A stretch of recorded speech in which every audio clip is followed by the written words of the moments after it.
Blouses stitch చేసాము, అన్ని embroidery work అనమాట. రెడీ వచ్చేసాయి ఇవి. ఈ బ్లౌజెస్ అన్ని నాకు కస్టమర్ సెండ్ చేశారనమాట. ఇవన్నీ ఆల్రెడీ చేయించుకున్న వర్క్సే, రెడీ ఉన్నవి నాకు ఓన్లీ స్టిచ్చింగ్కి ఇచ్చారు. నాకు దీంట్లో బ్లాక్ బ్లౌజ్ బాగా నచ్చింది. మొత్తం ఇలా హై నెక్లో వర్క్ వచ్చి చిన్న డ్రాప్ వచ్చింది అనమాట. హ్యాండ్స్కి కూడా చిన్న చిన్న ప్యారెట్స్ చాలా బాగా వచ్చాయి. వచ్చేసి వైట్ బ్లౌజ్, ఇది హ్యాండ్స్కి 3 లేయర్స్ కింద వర్క్ రెడీ వచ్చింది అనమాట.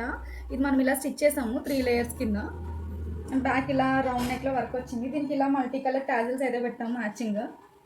దీంట్లో ఉన్న కలర్స్ని ఫ్రిల్స్ పెట్టి టాజిల్స్ కింద అయితే పెట్టాము. అండ్ ఇంకొకటి ఇలా బ్లాక్ వెల్వెట్లో ఎంబ్రాయిడరీ వర్క్. నాకైతే బ్లాక్ అండ్ వైట్ బాగా నచ్చినాయి ఫస్ట్ 2 బ్లౌజెస్. దీనికి కూడా ఇలా టాజిల్స్ పెట్టాం, దీనికి మ్యాచింగ్గా చిన్నగా క్యూట్ టాజిల్స్. ఇవన్నీ కంప్లీట్ హై నెక్లో వర్క్స్ అనమాట. ఇవి నేను ఓన్లీ స్టిచ్చింగ్కే మాకు ఇచ్చారు.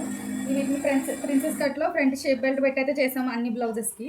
నాకు వీటన్నిటిలో చాలా బ్లాక్ బ్లౌజ్ చాలా బాగా నచ్చింది అనమాట. మీకు ఎలా అనిపించిందో కామెంట్ చేయండి. నచ్చితే నా ఛానల్ సబ్స్క్రైబ్ చేసుకోండి.